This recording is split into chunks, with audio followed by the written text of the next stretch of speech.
بسم اللہ الرحمن الرحیم۔ ڈسکور اوریجنل کے معزز ناظرین، السلام علیکم۔ اب کس نمبر 329 ملاحظہ فرمائیں، تشریف رکھو اور حکم کرو۔ آپ کا بھی بیک اپ کرنے کو مانگتا؟ ہاں، میں نے کرسی پر بیٹھ کر آئینے میں اپنا چہرہ ملاحظہ کیا۔ ویسے تو یہ بھی میرا اصل چہرہ نہیں ہے، لیکن اس کو پھر بدلنا ضروری ہو گیا ہے۔ وہ بھی ایسا بولتا تھا۔ گلفام سوچ میں پڑ گیا۔ وہ تمہارا دوست تھا؟ ہم سمجھ گیا ایک ہی گینگ کا آدمی ہے تم سب۔ گینگ سے تمہارا مطلب ہے کہ چوروں ڈاکوؤں کا گروہ؟ تو یہ تمہاری غلط فہمی ہے، کیونکہ تمہارا استاد چوروں ڈاکوؤں کا ساتھی نہیں ہے۔ میں نے کہا، کیا وہ ایسے لوگوں کو نہیں پہچانتا؟ اور پہچان لے تو ان کی مدد کرتا ہے؟ اوہ، ہم سے پھر غلطی ہو گیا۔ وہ سر پر ہاتھ مار کے بولا، ہم تم سے معافی مانگتا، ابھی بولو تم کیا بنے گا؟ میں کچھ طے نہیں کیا تھا۔ میرے دونوں دوست کیسا میک اپ کرا کے گئے ہیں؟ میں نے کہا، وہ ایک جیسا بن گئے ہیں۔ گلفام نے کہا، بالکل ایک سورج جیسے جڑواں بھائی ہوتے ہیں۔ Very good. میں نے غالب اور محسن کی دانش مندی پر خوش ہو کر کہا، 2 بھائی تو کہلاتے ہیں جڑواں، اگر 3 ہو تو 3۔ ہاں 3، یہ تو عام سی بات ہے۔ چوکے تک سنے ہیں میں نے، بلکہ شاید کسی نے چھکا مارنے کا ریکارڈ بھی قائم کیا تھا۔ تم ایسا کرو کہ مجھے بھی انہی جیسا بنا دو۔ یہ آئیڈیا کیسا ہے؟ وہ بولا، کسی فلم میں ہوتا تو جائز تھا۔ تم یہ سمجھو کہ ہماری زندگی بھی ایک فلم ہے، مار دھاڑ اور جنگ و جدل، خنسی مذاق اور عشق و محبت سے بھرپور۔ میں نے کہا، گویا باکس آفس پر کامیابی کے فارمولے پر بنی ہوئی ہر شخص کی زندگی ایک فلم ہوتی ہے، کبھی کامیڈی اور کبھی ٹریجڈی، جیسے کہ تمہاری زندگی۔ اس نے ایک سر دھا بھری اور سر ہلانے لگا۔ تم سچ کہتا ہے، مگر ایک بات بولو ہم کو، اپنا بارے میں تم کو کس نے بتایا کہ ہمارا لائف ایک دم ٹریجڈی ہے؟ تمہارے استاد نے سب سے پہلے۔ میں نے کہا، پھر تمہاری صحت نے اور صورت نے۔ تمہیں کچھ یاد پڑتا ہے کہ آخری بار تم کب مسکرائے تھے، کب نہائے تھے، کب کپڑے بدلے تھے؟ تم کبھی کسی پر عاشق ہوئے ہو؟ اس حد تک کہ تمہارے عشق کا علاج نہ حکیم ڈاکٹر کر سکے نہ تھانے والے۔ دنیا میں کسی کو تم نے اپنا دوست سمجھا؟ دنیا پر کبھی غور کیا کہ بغیر میک اپ کے بھی پھولوں کا رنگ اور چاندنی لتا کی آواز اور پہاڑوں کی برف سے چمکتی دھوپ، پھر تم صحرا میں کیوں بھٹک رہے ہو؟ وہ احمقوں کی طرح میری صورت دیکھنے لگا۔ تم تو فلاسفر ہے بابا، اگر تمہارا تھوڑا سا بات سمجھ میں آتا ہے۔ ہم ایک دم الو ہے، ہمارا کوئی فرینڈ نہیں، کوئی معشوق نہیں، اور یہ سب ہمارا شکل کا قصور ہے۔ ابھی تو وقت نہیں، ورنہ میں تم کو سمجھاتا کہ صورت کو تو صرف تم ہی اپنے آئینے میں دیکھتے رہے ہو۔ دوسروں کی آنکھوں سے دیکھ سکتے تو تمہیں اندازہ ہو جاتا کہ اس کی کوئی اہمیت نہیں ہے۔ میں نے کہا، یہ تو صرف شناخت کا ایک ذریعہ ہے۔ تمہاری خوبصورتی یا بدصورتی تو تمہارے اندر ہے۔ اب مجھے ہی دیکھ لو، میں چاہتا ہوں کہ تم مجھے بدصورت بنا دو۔ اس نے صرف آدھے گھنٹے میں میری صورت بگاڑ دی۔ وہ میک اپ مین تھا، چنانچہ اس کے پاس صورت گری کا سب سامان بھی تھا اور ہنر بھی۔ اس نے میرے بالوں کو ایک جلی کے نیچے یوں چھپا دیا کہ میرا سر کسی کے اس طرح کی تیز دھار سے وجود میں آنے والی ٹینڈ بن گیا۔ فٹ پاتھوں کے بہت سے فنکار صبح سے شام تک سر مونڈ کے چمکانے کا کمال دکھاتے رہتے ہیں، اور میں نے صاف شدہ سروں پر پالش کے لیے آم کی گٹھلی رگڑنے کا رواج بھی دیکھا تھا۔ میرا بے بالوں پر سر ایسا ہی ہو گیا، مگر گلفام نے مزید حسن یہ پیدا کیا کہ اس گنجے سر کے گرد بالوں کی ایک جالر سی چپکا دی۔ اب میں وہ عمر رسیدہ شخص لگتا تھا جس کے بال غم روزگار کی وجہ سے اڑ گئے ہوں۔ گلفام نے مجھے بتایا کہ اوپر کی جالر کیسے ہٹائی جا سکتی ہے، اور اس گنجے سر پر حسب ضرورت کوئی وگ کیسے لگائی جا سکتی ہے۔ پھر اس نے میرے چہرے کے گرد مغل شہنشاہوں کے انداز کی داڑھی سجائی، جو ایک مچھ سے قدرے کم اور ہر طرف سے برابر تھی۔ اس نے مجھے مشورہ دیا کہ میں شیو نہ کروں تو مہینے بھر بعد نکلی داڑھی بھی ہٹا سکتا ہوں۔ فی الحال اسے دن میں باہر جاتے وقت استعمال کرنے میں کوئی خطرہ نہیں، کوئی اسے نکلی نہیں کہہ سکتا۔ اس نے میچ کرتی ہوئی مونچھیں لگا کے مجھے 2 کچے رنگ دیے۔ ان کو پانی میں حل کر کے بالوں پر لگانے سے داڑھی مونچھوں کو براؤن یا بلیک کیا جا سکتا تھا۔ اصل حالت میں داڑھی مونچھوں کا رنگ سیاہ و سفید کا وہ امتزاج تھا جسے کھچڑی بال کہا جاتا ہے۔ اس نے میرے ایک دانت پر سونے کا ایسا رنگ چڑھا دیا کہ وہ دانت اصلی سونے کا نظر آنے لگا۔ سامنے کا یہ دانت مسکراتے ہوئے بہت نمایاں ہو جاتا تھا۔ آدھے گھنٹے بعد میں نے خود کو آئینے میں دیکھا اور گلفام کی مہارت کا قائل ہو گیا، اور اچانک مجھے ایک اور خیال بھی آیا۔ گلفام بھروسے کا آدمی تھا، اس میں شبے کی کوئی گنجائش نہ تھی، کیونکہ اس کے قابل اعتماد ہونے کی سند خلیفہ پنڈت دے چکا تھا۔ ایسا شخص ہمارا ساتھی بن سکتا تھا، ہر وقت ہمارے کام آ سکتا تھا اور انتہائی مددگار ثابت ہو سکتا تھا۔ تاہم یہ اسی وقت ممکن تھا جب وہ خود اپنے فن کو پیشہ بنانے کی بجائے وطن کی خدمت کے لیے وقف کرنے پر رضامند ہو۔ اس نے معاوضے کی بات پر خفا ہو کے یہ تو بتا ہی دیا تھا کہ وہ ایک جذباتی آدمی ہے۔ چنانچہ میں نے اس سے کہا، بھائی گلفام، تمہارے بارے میں جیسا سنا تھا تمہیں ویسا ہی پایا۔ کیا سنا تھا آپ نے؟ وہ بولا۔ یہی کہ تم بڑے اچھے میک اپ مین ہو، کتنا کما لیتی ہو ہر مہینے؟ میں نے کہا۔ وہ بادل نخواستہ مسکرایا۔ اپنا مرضی کا بات ہے، میرے جیسے لوگ دن رات کام کرتے ہیں، ہر فلم لینے کو بھاگتے ہیں، 10-20 ہزار بنا لیتے ہیں۔ میں بھی زیادہ بنا سکتا ہوں کیونکہ میں کسی کے پیچھے نہیں بھاگتا، کام خود میرے پیچھے بھاگتا ہے۔ مگر میں زیادہ کما کے کیا کروں گا؟ عیش کرنا، دنیا عیش کرتی ہے کیش سے۔ میں نے کہا اپن دنیا کی طرح نہیں ہے، اکیلا آدمی ہے، 2-4 ہزار بھی بہت ہوتا ہے۔ 2-3 ڈائریکٹر ہیں، ان کے سوا کسی کا کام نہیں لیتا۔ وہ اچھا فلمیں بناتا ہے اور ان کی ٹیم میں سب لوگ اچھا ہے، مگر اچھا فلم کوئی نہیں دیکھتا۔ وہ ڈائریکٹر لوگ کو فائننسر نہیں ملتا، سب بولتا ہے کہ فلم وہ اچھا جو اچھا بزنس کرے۔ پڑھا لکھا لوگ اور اخبار والا کیا بولتا؟ ان سب کو گولی مارو، پبلک کو دیکھو۔ ابھی وہ اتنا بد دل ہے کہ فلم لائن چھوڑنے کی سوچتا ہے، پھر بھی ہم کچھ سوچے گا۔ اچھا گلفام، میں نے اسے ہاتھ ملا کر کہا، تم واقعی بہت اچھی آدمی ہو، تمہارا استاد تمہاری صحیح تعریف کرتا ہے، میں پھر آؤں گا تم سے ملنے۔ گلفام کے چہرے پر تھوڑی سی خوشی کی مسکراہٹ آئی۔ کیا نام بولا تھا تم؟ خم بھول کیا؟ میرے دوستوں نے بھی اپنا نام تو بتایا ہوگا۔ ہاں، ایک نے کہا تھا کہ میں اول خان ہوں، دوسرا بولا کہ نہیں میں اول خان ہوں، یہ دوئم خان ہے۔ میں نے ہنس کر کہا دونوں غلط کہہ رہے تھے، اول خان میں ہوں، اور اسے اکا بکا چھوڑ کے باہر نکل گیا۔ اب میں زیادہ اعتماد اور اطمینان کے ساتھ گھوم پھر سکتا تھا، اس حلیے میں دلاور جیسا کائیاں دشمن بھی مجھے شناخت نہ کر پاتا۔ میں نے اپنے لیے ایک شلوار قمیض کا جوڑا خریدا اور پھر کھانا کھانے کے لیے نعمت کدہ میں پہنچ گیا۔ وہاں میں نے عمدن سالن کی پلیٹ کپڑوں پر گرا لی اور اس بہانے باتھ روم میں جا کے کپڑے بدل آیا۔ ویٹر کے اور میرے درمیان معمولی سی تکرار بھی ہوئی کیونکہ میں اپنی غلطی اس کے سر تھونپنا چاہتا تھا۔ بلاخر اسے ہی خاموش ہونا پڑا۔ شام کے 4 بجے میں واپس پہنچا تو قتل کی تفتیش کرنے والے جا چکے تھے، لیکن وہ ٹرک اب بھی وہیں کھڑا ہوا تھا جس کا ڈرائیور مارا گیا تھا۔ محسن اور غالب ابھی تک نہیں لوٹے تھے۔ جولیا نے مجھے دیکھا تو پہچان نہ سکی۔ شیر علی، دیکھو یہ کون غصہ چلا آ رہا ہے۔ شیر علی دوسری طرف سے آیا۔ کیا بات ہے؟ کس سے ملنا ہے؟ کس سے ملنا ہے؟ میں نے آواز بدل کے اور گرج کر کہا، سب کو ایک دن مٹی میں ملنا ہے بندے۔ میرا مطلب تھا کہ آپ کا یہاں کیا کام ہے؟ شیر علی بولا۔ کبھی تو نے سوچا بندے کہ دنیا میں تیرا کیا کام تھا؟ میں نے اسی لہجے میں کہا، اور تو کیا کرتا رہا؟ جولی سہم کر شیر علی کے پیچھے ہو گئی۔ یہ تو پاگل لگتا ہے مجھے، تم خواہ مخواہ ڈرتی ہو، میں اس کا سارا پاگل پن نکال دوں گا، شیر علی نے کہا، اور آگے بڑھ کر اس نے میری گردن دبوچ لی۔ سیدھی طرح بتاتا ہے یا نہیں کہ یہاں کیوں آیا تھا؟ ہم ٹریلر کے پیچھے تھے، چنانچہ سڑک کے دوسرے کنارے سے ہمیں کوئی نہیں دیکھ سکتا تھا۔ میں نے خود کو چھڑانے کی واجبی سی کوشش کی اور پھر ایک دم شیر علی کو اپنے سر کے اوپر سے گزار کر پھینک دیا۔ جولیا ایک دم چیخ مار کے اس کی طرف لپکی۔ شیر علی، تم ٹھیک تو ہو نا؟ وہ اسے سارا دے کر اٹھاتے ہوئے بولی، اور اس وقت جولی کے لہجے سے میں نے اس کے جذبات کا اندازہ کیا۔ کھٹکا تو میں اسی وقت تھا جب جولی نے عادتاً اسے بھائی نہیں کہا تھا۔ اس کے شیر علی کہنے میں بھی تھوڑا سا حجاب امیز اپنائیت کا انداز تھا۔ یہ ہو سکتا تھا کہ ابھی شیر علی نے اسے محسوس نہ کیا ہو، یا محسوس کیا ہو تو وہ کچھ ظاہر نہ ہونے دینا چاہتا ہو۔ وہ ٹھنڈے مزاج کا بے حد محتاط رہنے والا اور خاموش طبع آدمی تھا۔ شیر علی کچھ خفت اور اشتعال میں ایک دم کھڑا ہوا۔ میں ٹھیک ہوں، اس نے جولی کے ہاتھ کو جھٹک دیا۔ ٹھیک ہو تو پھر آؤ، میں نے اپنی اصل آواز میں کہا۔ بھائی سکندر؟ جولی اپنی جگہ پر منجمد ہو گئی۔ آپ؟ شیر علی مسکرانے لگا۔ میں نے اسے ہاتھ ملایا۔ معاف کرنا دوست، جب ہم لوگ بے تکلف ہو جاتے ہیں تو ایسے ہی مذاق کرتے ہیں۔ پھر میں جولی کی طرف متوجہ ہو گیا۔ اپنا استاد ٹیڈی کہاں ہے؟ جولی نے ہاتھ سے ٹریلر کی طرف اشارہ کیا۔ اندر لیٹے ہوئے ہیں، وہ ٹھیک تو ہے نا؟ جولی نے اقرار میں سر ہلایا۔ ہاں آپ دیکھ لیں، تمہیں وہاں کوئی مشکل تو پیش نہیں آئی تھی؟ میں نے کہا نہیں، ریڈ کراس کی ایمبولینس کا ڈرائیور شریف آدمی تھا، اس نے میری مدد کی۔ بھائی نیک محمد کو ہماری گاڑی میں شفٹ کیا اور سراج کی ماں تو خود ہی چلی گئی۔ جاتے جاتے اس نے کہا، کیا کہا؟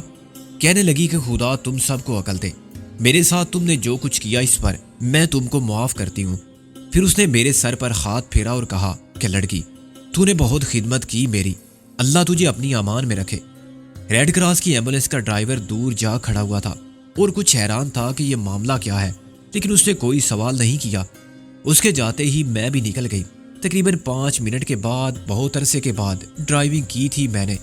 بھولی تو نہیں تھی، مگر اتنی بڑی گاڑی چلانے میں خاصی مشکل پیش آئی تھی۔ ایک جگہ تو بس مار ہی دی تھی میں نے، ایک پرائیویٹ کار تھی، اس نے مجھے بچایا تو فٹ پاتھ پر چڑھ گیا۔ آگے کی جالی ٹوٹ گئی اس کی گاڑی کی۔ بہت لال پیلا ہو کے آیا تھا، مگر میں نے رونی شکل بنا کے معافی مانگ لی کہ کیا کروں، بھائی بیمار ہیں، گاڑی چلا نہیں سکتے، انہیں خود ہی ہاسپٹل لے جا رہی ہوں۔ اس پر وہ ٹھنڈا پڑ گیا۔ تم بھی چالاک لومڑی ہوتی جا رہی ہو ہماری صحبت میں۔ آپ کی تو ساری چالاکی دری رہ جاتی اگر میں عقل سے کام نہ لیتی۔ عین وقت پر مجھے خیال آ گیا کہ انہوں نے ہماری گاڑی کا نمبر دیکھ لیا تو گڑبڑ ہو جائے گی۔ میں نے سر پر ہاتھ مارا۔ پھر تم نے کیا کیا؟ کیا کرتی، ایک نلکا نظر آ گیا مجھے۔ میں نے زمین پر سے تھوڑی سی مٹی اٹھائی اور نلکے سے پانی لے کر گیلی کر لی۔ وہاں اور بھی گاڑیاں کھڑی ہوئی تھی۔ کسی نے دیکھا نہیں تمہیں؟ میرا خیال ہے کہ نہیں دیکھا، وہ بولی۔ دائیں بائیں جو گاڑیاں کھڑی تھی ان کے تو ڈرائیور ہی موجود نہ تھے، اور میں نے ادھر ادھر دیکھ کر یہ کام کیا تھا۔ کسی نے دیکھا ہوگا تو سمجھا ہوگا کہ میں ہاتھ دھو رہی ہوں۔ پھر میں نے ایک نمبر پلیٹ پر ہاتھ پھیر دیا جو سامنے تھی، دوسری آگے تھی اور اسے کوئی نہیں دیکھ سکتا تھا کیونکہ گاڑی کا اگلا بمپر دیوار سے صرف 6 انچ دور تھا۔ جس پر مٹی کا رنگ پھیرا تھا وہ نمبر پلیٹ نہیں پڑی جاتی تھی، مگر وہ مشکوک ضرور نظر آنے لگی ہوگی۔ میں نے کہا باہر کوئی بھی شک میں مبتلا ہو کے پیچھے لگ جاتا تو؟ پہلے تو میں ایسے راستے سے آئی تھی جہاں ٹریفک پولیس کے ملنے کا ڈر نہیں تھا، وہ انسی کوئی مل جاتا سامنے سے تو اسے کوئی شک کی بات نظر نہ آتی۔ پھر آدھے راستے میں ایک جگہ رک کر میں نے مٹی کو کپڑے سے صاف کر دیا تھا۔ اب دیکھ لیں آپ۔ میں نے مائکرو بس پر ایک نگاہ ڈالی اور پھر شیر علی کو دیکھا۔ وہ جولی کو پرستائش نظروں سے دیکھ رہا تھا۔ ستائش کی اس انداز میں مجھے کوئی جذباتی وابستگی محسوس نہیں ہوئی، وہ صرف جولی کی ذہانت اور ہمت سے متاثر نظر آتا تھا۔ مگر جولی کو احساس ہوا کہ شیر علی کی نگاہیں اس پر ہیں تو اس کے گالوں میں حیا کی لالی مسکرانے لگی اور اس کی آنکھیں بھی شوق سے اور بے باک ہو گئیں۔ شیر علی سرخ و سفید، پٹھان، وجیز، شکیل اور صحت مند نوجوان تھا۔ اس کی متانت امیز خاموشی کی عادت میں بھی ایک وقار تھا۔ اپنے کردار کے اوصاف سے وہ پہلی خود کو باعتبار ثابت کر چکا تھا۔ چنانچہ جولی اگر اسے متاثر ہو گئی تھی تو یہ کوئی حیران کن بات نہ تھی۔ اسے دل جوئی اور سہارے کی ضرورت تھی۔ ستمگر حالات نے اس کو بڑے دھوکے دیے تھے۔ ہوئی سنبھالتی اس نے خود کو 2 حصوں میں بٹا ہوا پایا تھا۔ اس کی ماں کا مذہب الگ تھا اور باپ کا الگ۔ پھر باپ کی بھی شخصیت کے 2 روپ تھے۔ وہ بہرام دادا کے روپ میں ایسا ڈاکو تھا جس کے نام سے لوگ کانپتے تھے، لیکن گھر میں وہ ایک فراخ دل انسان، محبت کرنے والا شوہر اور بیٹی پر مر مٹنے والا باپ تھا۔ جولی کے ذہن میں نیکی، بدی اور عذاب ثواب کے تصورات غلط ملت ہو کر رہ گئے تھے۔ اس کے وجود کی یہ داخلی کشمکش باپ کی موت سے ختم ہوئی تو خود اس کی اپنی موت عالم شباب کی امنگوں اور خوشیوں کی دشمن بن کے سامنے آ گئی۔ اور ایک وقت ایسا بھی آیا جب اس نے جینے کے عذاب سے نجات کی دعائیں مانگنا بھی چھوڑ دی تھی، کیونکہ دعا بھی بے اثر ہو گئی تھی۔ مگر اسی وقت قدرت نے اجل کو واپس بلا لیا اور اسے ایک نئی زندگی، زیادہ پر امید اور پر مسرت زندگی کی طرف لوٹا دیا۔ مگر یہ خوشی بھی اسے راس نہ آئی اور ماں کے مرتے ہی وہ تنہا رہ گئی۔ لیکن وہ ایک حوصلہ مند لڑکی تھی۔ ہمارے درمیان رہ کے اس نے خلوص، محبت کے حقیقی رشتوں کو محسوس کیا اور اپنی زندگی کی گم ہو جانے والی خوشیاں پھر حاصل کرنے کی جد و جہد میں مصروف ہو گئی۔ خوشی کا ایک انداز جانے اور چاہے جانے کی آرزو میں بھی زندہ تھا، جو ہر نوجوان لڑکی کے جذبات اس کے دل میں بھی سلگتے تھے اور اس کے خوابوں میں بھی رنگ بھرتے تھے۔ کیا تاریخ اتنی جلدی اپنے آپ کو دہرا رہی ہے؟ کیتھرین کے روپ میں جولی اور بہرام دادا کے روپ میں شیر علی کی محبت ایک اور داستان رقم کریں گے اور ثابت کریں گے کہ عشق کا مذہب کوئی نہیں ہوتا۔ ٹریلر کے اندر آخری حصے کا روشن دان کھلا ہوا تھا۔ اس کے بالکل نیچے فرش پر کوئی چادر تانے سو رہا تھا۔ یہ ٹیڈی تھا، استاد ٹیڈی خوجی خواجہ نیک محمد، ہمارا وہ یار جس نے سب سے بڑھ کر یاری کا حق ادا کیا تھا۔ میں اور محسن تو بچپن کے دوست تھے۔ استاد ٹیڈی سے ہماری دوستی کی عمر بہت کم تھی، مگر اس نے برق رفتاری سے پیش قدمی کی تھی اور اب دوستی کی اسی منزل پر تھا جہاں ہم سب اکٹھے تھے۔ پھرتے جذبات نے میری آرزو روک لی۔ میں اس کے قریب جا بیٹھا اور اسے کچھ دیر ایسے ہی دیکھتا رہا۔ پھر میں نے آہستہ سے کہا، ٹیڈی، مگر چادر کے نیچے کوئی جنبش نہ ہوئی۔ دوسری بار میں نے اسے زیادہ بلند آواز میں پکارا، لیکن وہ بہت گہری نیند میں معلوم ہوتا تھا۔ میں نے اسے جگانے کا ارادہ چھوڑ دیا اور اٹھا ہی تھا کہ جولی میرے پاس آ کے کھڑی ہو گئی۔ اس کی مجرمانہ خاموشی دیکھ کر میں نے کہا، جولی، بھائی مجھ میں ہمت نہیں تھی یہ بتانے کی۔ وہ اپنا چہرہ ہاتھوں میں چھپا کے رونے لگی۔ کیا بتانے کی؟ میں نے دل میں اترنے والے خوف سے لرز کر کہا، آپ نے نہیں دیکھا؟ جولی نے آنسوؤں کے درمیان سر اٹھایا۔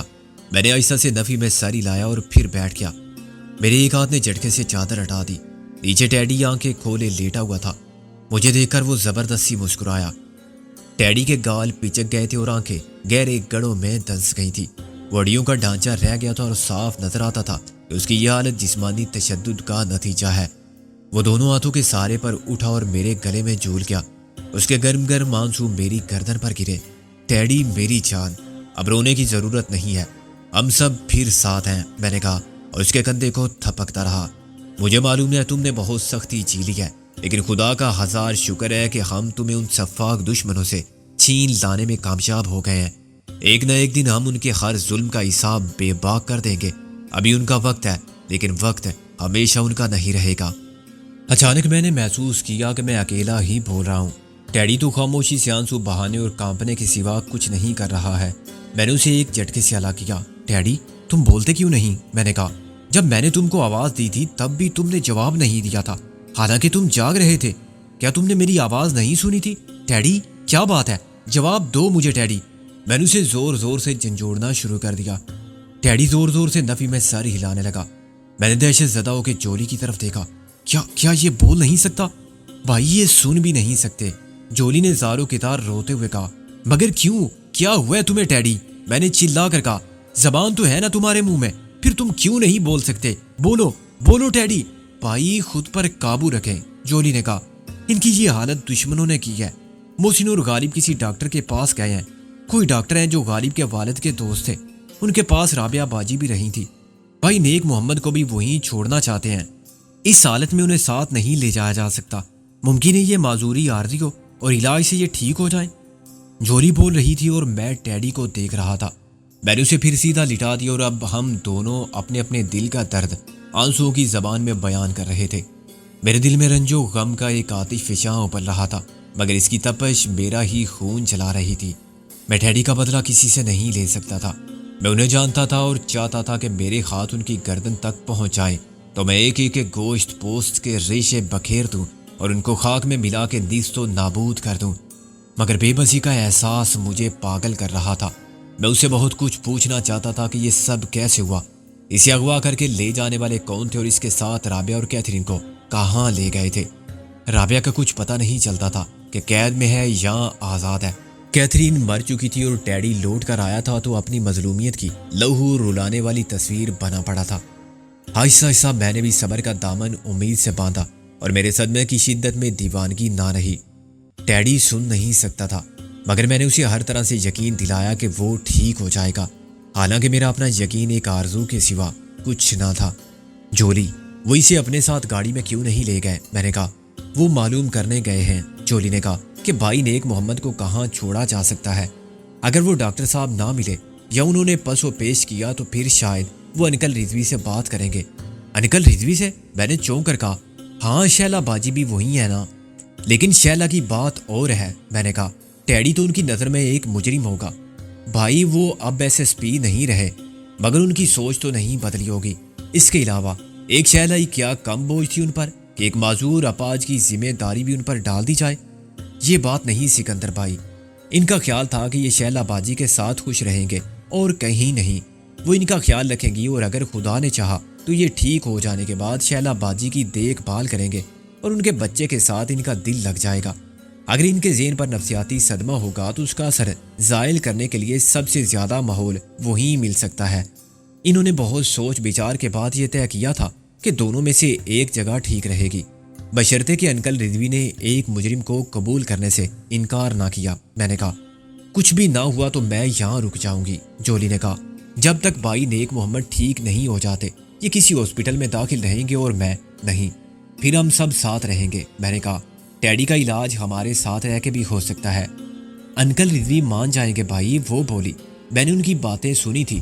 بھائی محسن کہہ رہے تھے کہ ان کی رہائش وہیں رہے گی، انکل رضوی کی۔ ان کے مکان کا کچھ بندوبست ہو گیا ہے۔ وہ جو آپ کے وکیل دوست ہیں ان کی معرفت، وہ براہ راست مالک مکان کو کرایہ دیتے رہیں گے۔ چلو یہ تو اچھا ہوا، میں نے کہا۔ یہ بتاؤ تم نے ٹیڈی کو کھانے کے لیے کچھ دیا ہے؟ یہ بہت کمزور ہو گیا ہے۔ میں تھوڑا سا جوس اور سوپ دے چکی ہوں، وہ بولی۔ ٹیڈی سونے لگا تھا، اس کے نزدیک ہماری سب گفتگو بے معنی تھی۔ وہ ہمارے ہلتے ہوئے ہونٹوں کو دیکھ سکتا تھا، شاید یہ بھی سمجھتا تھا کہ ہم اسی کے بارے میں بات کر رہے ہیں۔ مگر وہ خود خاموشی سے پلکیں جھپکانے کے سوا کچھ نہیں کر سکتا تھا۔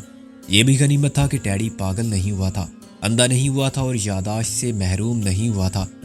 میں باہر نکلا تو شیر علی اکیلا چارپائی پر بیٹھا کچھ سوچ رہا تھا۔ کیا سوچ رہے ہو شیر علی؟ میں نے اس کے قریب جا کر کہا۔ کچھ نہیں سکندر صاحب، اتنی بہت سی باتیں ہیں جو مجھے معلوم نہیں اور میں کسی سے پوچھ بھی نہیں سکتا۔ وہ بولا، آہستہ آہستہ سب معلوم ہو جائے گا تمہیں بھی۔ میں نے کہا، تم اب ہمارے ساتھ ہو تو تم سے ہم کچھ چھپا نہیں سکتے۔ یہ آپ نے اچھا نہیں کیا سکندر صاحب، یہ جو سب نے ایک سا اولیا بنا لیا ہے۔ وہ بولا، 2 کی حد تک تو ٹھیک تھا، مگر 1 سے 3 افراد سب کو متوجہ کرتے ہیں۔ آپ برا مت مانے میری بات کا، صاف گوئی کا ہم میں سے کوئی برا نہیں مانتا۔ میں نے کہا، تم یہ بتاؤ کہ اس قتل کے بارے میں کیا معلوم ہوا؟ کوئی خاص بات نہیں جی، شیر علی نے کہا۔ قاتل کو کسی نے بھی نہیں دیکھا، لیکن خیال ہے کہ یہاں 2-4 دن سے ایک ملنگ قسم کا جو فقیر بیٹھنے لگا تھا وہی قتل کر کے فرار ہو گیا۔ قتل کا سبب بھی کچھ پتا چلا؟ شیر علی نے نفی میں سر ہلایا۔ میں نے براہ راست تو کسی سے کچھ نہیں پوچھا، لیکن باتیں سن کر اندازہ لگایا کہ ڈرائیور پرانا تھا اور اکثر اس راستے پر چلتا تھا، سبھی جانتے تھے اسے اور اس کے بارے میں کیا رائے رکھتے تھے۔ رائے اچھی رکھتے تھے، شیر علی نے کہا۔ نیک اور نمازی آدمی تھا، یہاں سے کراچی مال لے جاتا تھا، جیسا موسم ہو ویسا مال جاتا تھا۔ تمہارا مطلب ہے سبزی، پھل، انڈے؟ میں نے کہا، ہاں جی۔ شیر علی نے کہا، کیا وہ عبداللہ اینڈ سنز کا ملازم تھا؟ میں نے کہا، یہ بھی ٹھیک بتایا آپ نے۔ شیر علی بولا، کمپنی کا مالک آپ کے جانے کے بعد آیا تھا، اس نے پولیس سے سارا معاملہ طے کر لیا تھا۔ کون تھا وہ سیٹ؟ ایک موٹا تازہ پلا ہوا سانڈ؟ میں نے کہا، جس نے دنیا کو دھوکہ دینے کے لیے بہت بڑی داڑھی چہرے پر سجا رکھی تھی اور تسبیح ہاتھ میں پکڑ رکھی تھی، مٹیالے رنگ کی ٹویوٹا کرونا میں۔ ہاں جناب، آپ جانتے اسے؟ شیطان کو کون نہیں جانتا، میں نے کہا۔ خیر تم بتاؤ کہ ٹرک میں آج کیا مال تھا؟ کم سے کم 1 کریٹ میں پھل نہیں تھے، شیر علی نے کہا۔ اس کا پتہ یوں چلا کہ ڈرائیور کو بتائے بغیر 2 چھوکرے ٹرک پر چڑھ گئے۔ ایک تو وہی گیراج والا لڑکا تھا جس سے آپ نے بات کی تھی، وہ غالباً اس قسم کی چوری کرتے رہتے ہیں، ہر وقت جہاں رہتے ہیں، اس لیے جانتے ہیں کہ کس ٹرک میں کیا مال ہوگا۔ 1 پیٹی انڈوں کی غائب کر دی یا 1 کریٹ پھلوں کا اتار لیا۔ کھاتے کتنا ہوں گے، کسی کو بیچ دیتے ہوں گے۔ ایک پورے ٹرک میں سے جو اوپر تک بھرا ہوا ہو 1 پیٹی نکل جائے تو کسی کو پتہ نہیں چلتا۔ مال بیچنے والے اتنے بے وقوف نہیں ہوتے شیر علی، وہ گن کر پیٹیاں رکھتے ہیں۔ میں نے کہا، میرا مطلب تھا کہ فوراً پتہ نہیں چلتا، شیر علی نے وضاحت کی۔ کراچی پہنچنے کے بعد مال اتارتے وقت معلوم ہوتا ہوگا۔ یہ تو مالکوں پر منحصر ہے کہ وہ اپنے ڈرائیور پر اعتبار کرتے ہیں یا نہیں۔ 1 پیٹی مال کچھ نہیں، پیٹی راستے میں گر بھی جاتی ہے، کسی کو نذرانے میں بھی دینی پڑ جاتی ہے، مال چڑھاتے ہوئے گنتی غلط ہو سکتی ہے۔ یہ دونوں لونڈے جب پیٹی اٹھانے گئے تو ان کو پسینہ آ گیا۔ پیٹی بہت زیادہ وزنی تھی، پھلوں یا انڈوں کے وزن کا تو انہیں اندازہ تھا۔ وہ حیران ہوئے ہوں گے کہ اس میں کیا ہے، اور تجسس میں انہوں نے ایک کونا کسی پیچ کس سے اٹھا کے دیکھ لیا۔ اس میں پستول، ریوالور بھرے ہوئے تھے۔ پہلے تو وہ گھبرائے، پھر انہوں نے ایک پستول نکال لیا۔ یہ ان کی بڑی بے وقوفی تھی۔ انہوں نے معلوم نہیں کیا سوچا تھا، یہ کہ بعد میں کسی کو بیچ دیں گے، یا وہ پستول ہاتھ میں لے کر خود کوئی بڑا کارنامہ سر انجام دینا چاہتے تھے جس سے یہ مزدوری کا چکر ختم ہو جائے اور وہ عیش سے زندگی گزار دیں۔ وہ جو ملنگ فقیر سڑک کے کنارے بیٹھا رہتا تھا، اس نے ان کو ٹرک سے اترتا ہوا دیکھ لیا اور چلانے لگا، چور چور! لڑکے گھبرا گئے اور پستول پھینک کر بھاگ گئے۔ ملنگ نے دونوں پستول اٹھائے اور سڑک کے بیچ میں ناچنے لگا۔ دونوں پستول اس نے دونوں ہاتھوں میں اوپر اٹھا رکھے تھے اور مسلسل فائر کر رہا تھا۔ پستولوں میں گولیاں نہیں تھی، وہ اپنے منہ سے ٹھاں ٹھاں کی آوازیں نکال رہا تھا۔ دوسرے لوگوں نے اسے پکڑ لیا اور اسے ریوالور چھین لیے۔ اس سے بہت پوچھا گیا کہ یہ کہاں سے آئے، مگر اس نے کچھ نہیں بتایا، بس یہی کہتا رہا کہ چور آئے تھے چوری کرنے۔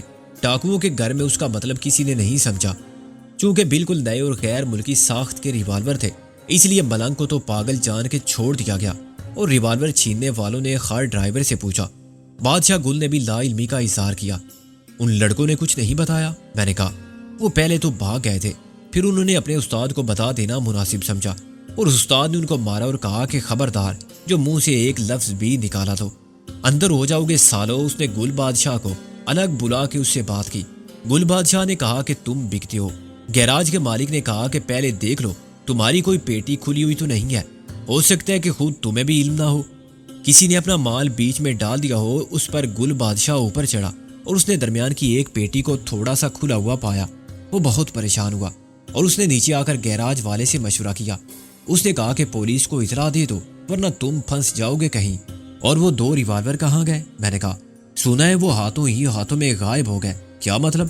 مطلب یہ ہے کہ سب دیکھ رہے تھے، ایک سے دوسرے کے ہاتھ میں گیا اور دوسرے سے تیسرے کے ہاتھ میں، اور معلوم نہیں کس نے ہاتھ کی صفائی دکھائی کہ کسی کو پتہ تک نہ چلا۔ کچھ لوگ اسی وقت ٹرکوں سے اتر کر آئے تھے اور کچھ جا رہے تھے۔ اس میں گڑبڑ ہو گئی۔ گل بادشاہ نے بالآخر اپنے مالکوں سے بات کرنے کا فیصلہ کیا تھا۔ وہ پہلے سارا معاملہ ان کے علم میں لانا چاہتا تھا۔ وہ ٹرک میں سے کوئی نوٹ بک نکالنے گیا تھا جس میں ٹیلی فون نمبر لکھے ہوئے تھے، مگر وہ لوٹ کر نہیں آیا، اور جب کافی دیر گزر گئی تو گیراج کے مالک نے وہاں جا کر دیکھا۔